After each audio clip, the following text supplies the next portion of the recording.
नमस्कार दोस्तों। जहां स्टॉक मार्केट में हम लोग सिर्फ प्राइस के बारे में बात कर रहे हैं, वहीं कुछ कंपनी जैसी है जो प्राइस के अलावा भी आपको अलग से बेनिफिट देती है, प्रॉफिट करवाती है। दोस्तों, मैं बात कर रहा हूं डिविडेंड इनकम की। और इस वीडियो में आज हम डिविडेंड देने वाली कंपनियों की, बादशाह कंपनियों की बात करने वाले हैं। दो ऐसे स्टॉक्स जिनकी डिविडेंड हिस्ट्री बहुत जबरदस्त रही हुई है, साथ में कंपनियों के बिजनेस मॉडल में भी दम है। स्टॉक प्राइस भी बढ़े और डिविडेंड भी मिले, इससे अच्छा क्या हो सकता है। तो दोनों वो कौन से स्टॉक्स हैं और उनमें क्या खास बात है, चलिए आकर के इस वीडियो में चल करके देखते हैं। आपको वीडियो के एंड तक बहुत काम की जानकारी मिलने वाली है। वीडियो पूरा देखिएगा, क्योंकि लास्ट में हमने एक स्टॉक मार्केट रहस्य करके बहुत काम की जानकारी आपके लिए रखी हुई है। तो दोनों स्टॉक्स के लिए शुरू करते हैं दोस्तों आज का सागरनोमिक्स।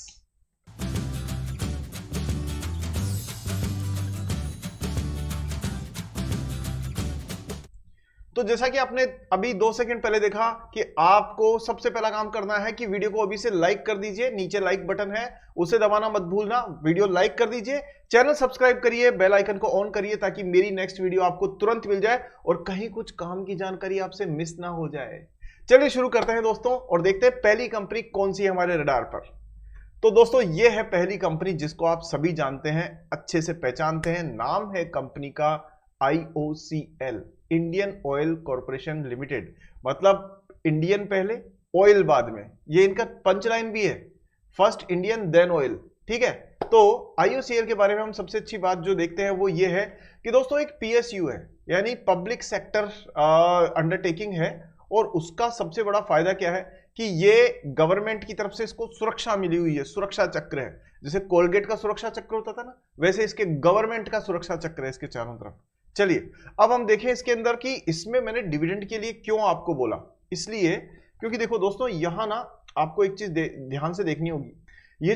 ये जो कंपनी है IOCL, उसकी डिविडेंड यील्ड कितनी है? डिविडेंड यील्ड है भाई साहब 2.96%। ये वो कमाई है जो आपको IOCL करके देती है। मतलब आप अभी करंट मार्केट प्राइस जो 169 चल रही है, यदि उसको डिविडेंड जो है उसको ऊपर रखें, जो भी डिविडेंड है, और आप इसको डिवाइड करें प्राइस से, तो आपको मिलेगी डिविडेंड यील्ड। तो ये जितनी ज्यादा उतनी अच्छी। ठीक है। साथ में डिविडेंड का अगर पे आउट देखें, ये देखिए, तो ये 40% है। यानी कंपनी अपने 100 रुपए की कमाई में से 40 रुपए से ज्यादा आपको डिविडेंड के तौर पे दे देती है। यानी कंपनी को जो भी नई फैक्ट्रियां, मतलब नए संयंत्र लगाने हैं, एक्सपेंशन करना है बिजनेस का, नई हायरिंग करनी है, वो सब कुछ 60 रुपए में करती है और 40 रुपए सीधे आपकी जेब में। ठीक है। अब हम ये देखें कि कंपनी का बेसिकली देखो 169 की प्राइस अभी चल रही है। और एक चीज और बताऊं मैं आपको, एक ना, अब हाँ चलो इसको हम लोग ना स्टॉक मार्केट रहस्य में रखेंगे लास्ट में, अभी नहीं।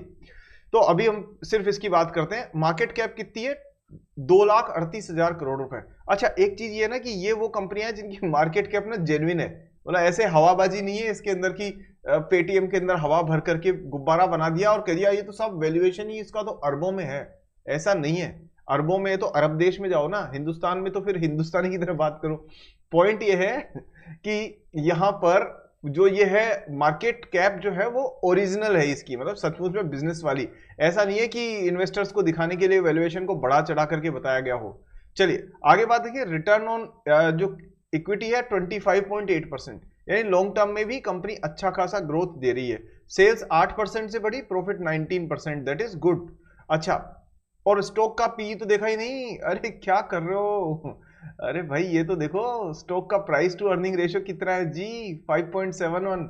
देखा है आपने कभी ऐसे बहुत सारे स्टॉक्स जिसमें ऐसा हाल हो? ये super duper under valued company है भाई साहब, टोटल तौर पे ये clear cut under valued company है। चलिए, और उसके बावजूद भी पित्रोस की स्कोर 8 है, मतलब इसको 9 में से 8 मार्क्स मिले हैं। अब आप समझ रहे हो। अच्छा, स्टॉक की अच्छाई करना मेरा कोई ऐसा नहीं है कि मुझे सिर्फ वही अच्छा लगता है, पर देखो जहां बुराई होती है वहां खिंचाई भी होती है, और जहां पर अच्छा होता है वो चीज भी बोलनी होती है।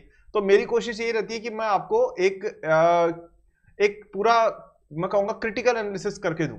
चलिए नेक्स्ट बात करें हम लोग, तो पैग रेशियो 0.3 है, और ये भी कंफर्म करता है कि कंपनी क्या है, अंडर वैल्यूड है। ठीक है। अब हम जरा इसके डिविडेंड के नंबर्स पे एक बार आपको लेके चलते हैं और देखते हैं कि वहां का क्या हाल है। देखो, ये वो कंपनी दोस्तों जिसने डिविडेंड लगातार दिया है, कभी भी नहीं छोड़ा इसने। 2013 से तो ये डेटा तो आपके सामने ही है। इसको भी अगर हम देख लें, पुरानी बात ना भी करें तो भी देखो 36% दिया, फिर 30% दिया, 33%, 28, 45, 90। कब दिया? 2018 में 19%, 90%, 49 दिया। बस एक जगह पे मात खाए यहां पर, ये जगह, हाँ यहां मात खाई, यहां नहीं दे पाए क्योंकि ये कौन सा टाइम था? ये टाइम था कोविड टाइम। और कोविड टाइम पे क्योंकि गाड़ियां पूरी तरह से बंद थी, चक्का जाम था, लॉकडाउन लगा हुआ था, तो पेट्रोलियम की खपत बिल्कुल नगण्य थी, and that's why they could not give the this dividend, क्योंकि प्रॉफिट ही नहीं था। नेक्स्ट अगर बात करें हम लोग तो फिर 51%, 46%, 42%, 41%। तो यदि आपने इसका 169 रुपए का इसका शेयर लेके रखा होता ना, और इसकी प्राइस जो अगर फेस वैल्यू है वो कितनी है दोस्तों? फेस वैल्यू जो है वो है इसकी 10 रुपए, ठीक है। अब आप देखो, वैसे ना गणित लगाना, थोड़ी सी मैथमेटिक्स थोड़ी सी, अगर 169 रुपीज पर ये 40% का मान लीजिए आपको देती है dividend, that simply means 4 rupees. 4 rupees तो डिविडेंड दे रही है आपको ये हर साल, ठीक है। और उसके अलावा जो प्राइस है वो अलग बढ़ रही है, तो आपको क्या हुआ? आपकी प्राइस के साथ साथ में, और ये 4 रुपीज डिविडेंड के हिसाब से पैसा बढ़ता रहा। अगर आप इसको री इन्वेस्ट कर देते हैं तो ये भी इसी में ऐड हो जाएगा। इस तरह से आपका ओवरऑल जो चंक ऑफ मनी है, जो अमाउंट है, वो बढ़ता रहेगा, और कंपाउंडिंग का फायदा भी आपको इसमें मिलता रहेगा। तो कुल मिलाकर के IOCL एक अच्छा कैंडिडेट है अगर आप लॉन्ग टर्म के हिसाब से देखते हैं तो, और सुरक्षित कंपनी है, कुछ नहीं बिगड़ने वाला इसका, ये आप भी जानते हो, हम भी जानते हैं, ठीक है। चलिए आगे नेक्स्ट चलते हैं हम लोग दूसरे कंपनी पर पहले इसका एक बार टेक्निकल्स पे नजर डाल लेते हैं। टेक्निकल्स IOCL क्या कहती है।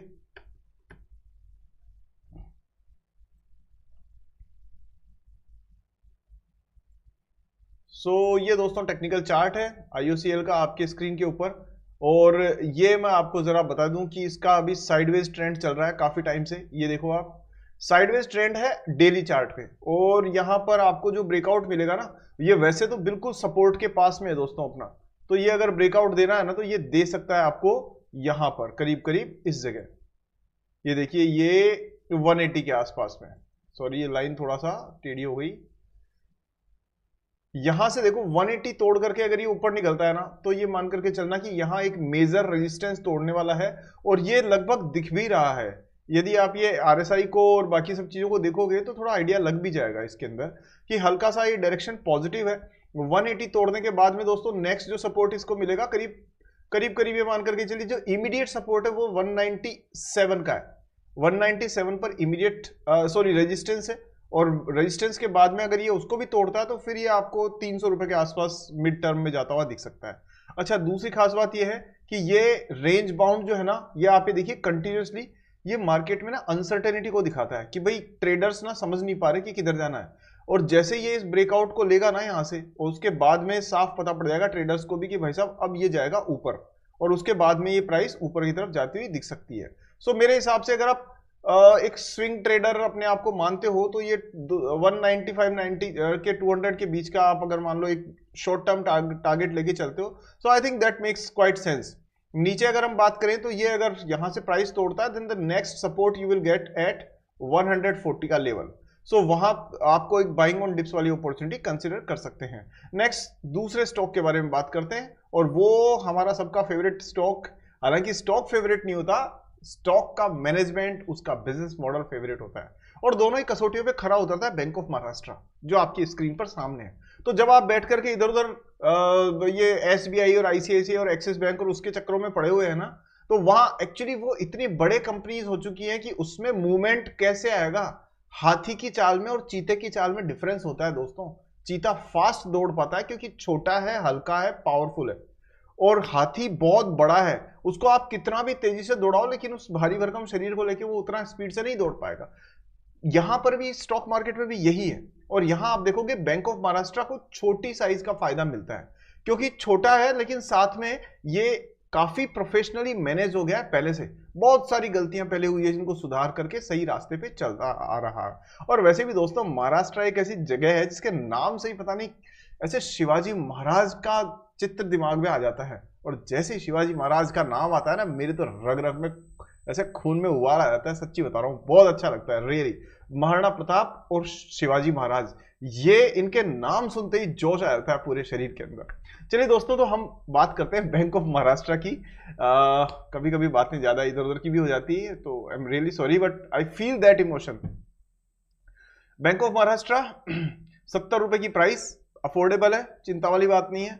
मार्केट कैप 49,000 करोड़ की है, यानी जो आपका अभी आईओसीएल दिखा था ना, उससे तो बहुत छोटी है ये कंपनी। लेकिन आप देखो इसके बावजूद भी डिविडेंड की यील्ड कितनी है, 2%, विच इज वेरी गुड। अभी आप जाके दूसरी कंपनीज में देखोगे, कई कंपनीज में 0.1 0.5 ऐसा दिखेगा, तो डिविडेंड अच्छा दे रहा है बैंक। और अगर बात करें तो इक्विटी पे रिटर्न भी अच्छा दिया है, मतलब ये कंपनी ने अपने शेयर प्राइस की ग्रोथ में भी उसके थ्रू भी पैसा अच्छा कमा के दिया है। 13% सेल्स बढ़ी, 23% प्रॉफिट बढ़ा। अगेन ये शो करता है कि पहले वाली चीजों को, गलत चीजों को, जो भी इनके मैनेजमेंट में प्रॉब्लम्स थी, उस पर बात करेंगे तो पूरा दिन कम पड़ेगा। बट पॉइंट ये है नटशेल में कि ये सही रास्ते पे आ गए। जो कहते हैं ना, वो एक आपने सुना, वो सुबह का भूला अगर शाम को घर आ जाए तो भूला नहीं कहते उसको। तो बैंक ऑफ महाराष्ट्र धीरे धीरे अपने, मेरे ख्याल से सही रास्ते पर चल रहा है। 0.52 के पैग रेशियो के हिसाब से अगेन ये भी साफ तौर पे अंडर वैल्यूड है।